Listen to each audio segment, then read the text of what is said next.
Guys, I've got some bad news. It's that time of the year again. It's the time of the year where Americans don't have to wake up at 3 AM to catch a race. Instead, we, Europeans, get to suffer with an awkward time slot. But hey, they do deserve it. Following F1 live outside of Europe can be a serious challenge. But we're here to talk about the Las Vegas Grand Prix and not about the time difference. The Las Vegas Grand Prix first appeared in the early 80s as the Caesars Palace Grand Prix, held in a lifeless parking lot that failed to impress anyone. It flopped after just 2 races and it just disappeared, gone. Fast forward to 2023 and F1 brought it back in style, racing right down the iconic Las Vegas Strip with neon lights, casinos, and more light pollution than a Ferrari strategy meeting. Now, the Las Vegas Grand Prix is one of the flashiest and most talked about events on the F1 calendar, blending high-speed action with the city's party vibes. But let's be honest, it's a cringe fest. From Mexico, it's Sergio Checo Perez!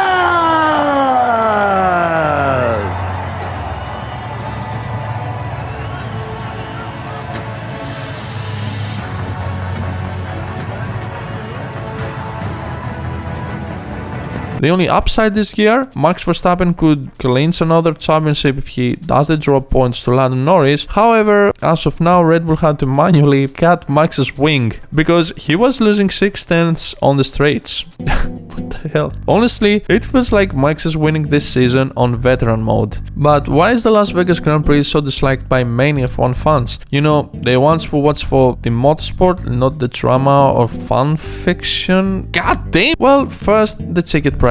You can have happy fans if they find it difficult to attend your event. Last year, the ticket prices were absurd. There were tickets that cost up to $2,000. The event felt like it was tailored for influencers and high rollers, not the loyal motorsport fans. Many fans couldn't afford to go, and those who did felt like they paid for the glitz and after parties rather than the race. And then there was the infamous Carlos Sainz drain cover incident. A loose drain tore up his car in practice, causing serious damage and leading to a red flag. Fans who had waited for hours for action got just a few minutes of track time before being sent home without any refunds. This, of course, led to lawsuits, and it's safe to say that the event got off to a disastrous start. But that loose drain wasn't just an unlucky mishap.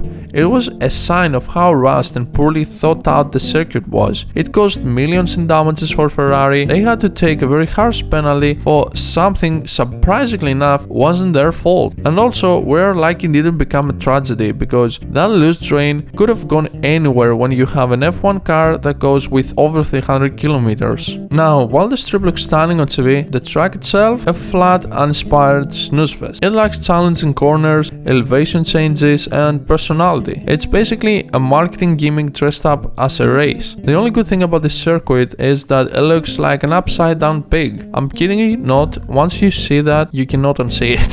For real F1 fans, this is just another sign of the sport organizers prioritizing spectacle over substance, focusing on flashy visuals and social media hype rather than delivering proper racing action. And don't even get me started on the scheduling, because setting the race so late at night to fit primetime TV slots created cold track conditions, making tire management a nightmare for teams and drivers. Even Max Verstappen hated, but at this point, Max hates everything. I don't know, what is F1 75? What are you talking about? That's a jam. I don't know. I don't know either. They've exploded. My Oh, it's a God. livery reveal for the next year. I don't watch any F1. No, No, I dated myself. Got one? Oh, That sounded great, my though. God. You got blown up again. Yes. People Oh, say the car car. launch, but it's just a livery reveal. That's all it is. Yeah. Yeah. On me, Chris. On me. Especially for Red Bull. On me. I hope On me. I'm sick that week. I mean, he's just a part-time F1 champion and driver, so okay, but that car ride to the podium gave me second-hand embarrassment last year. Everyone looked uncomfortable, like they wanted the whole thing to end. I mean, look at my boy Checo, he looks completely traumatized. This is probably what broke him, and he drives this way he drives this season, as he got knocked out of Q3 again. God damn, Checo! Albon a surprise in the Williams when Colapinto's up in the top 10 again, showing his credentials on a day when Sergio Perez... Oh, that's brutal, isn't it? Yeah, that was probably meant to be amusing when he filmed that, but it's something, He won't be filming that in the off-season again, will he? well, will he be filming anything in the off-season? Now, I get it.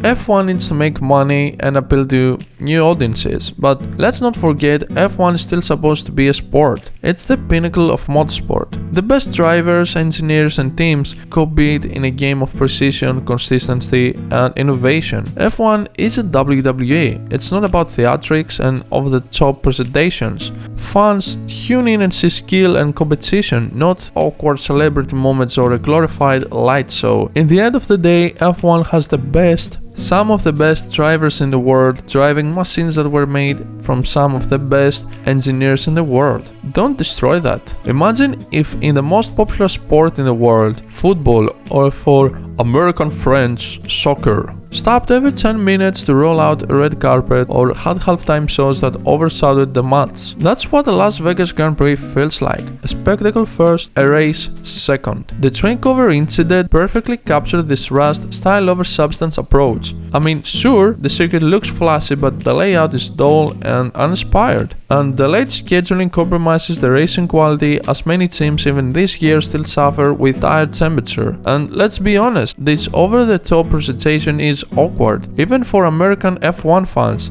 I'm not American, but I'm confident most of them don't like it either. I mean, what's next? Are they gonna have an American guy screaming for the drivers to get into their cars? I just got 3 things to say.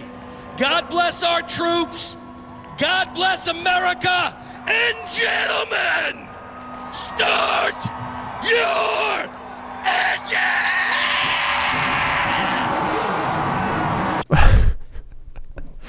Actually, I would pay to see that, okay?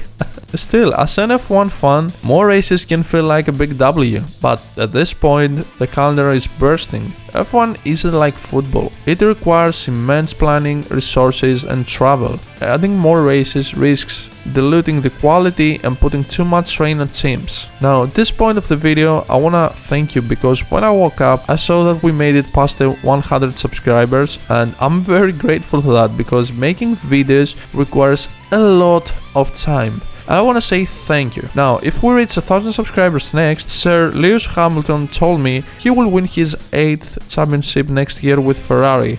So subscribe to not miss that. See you.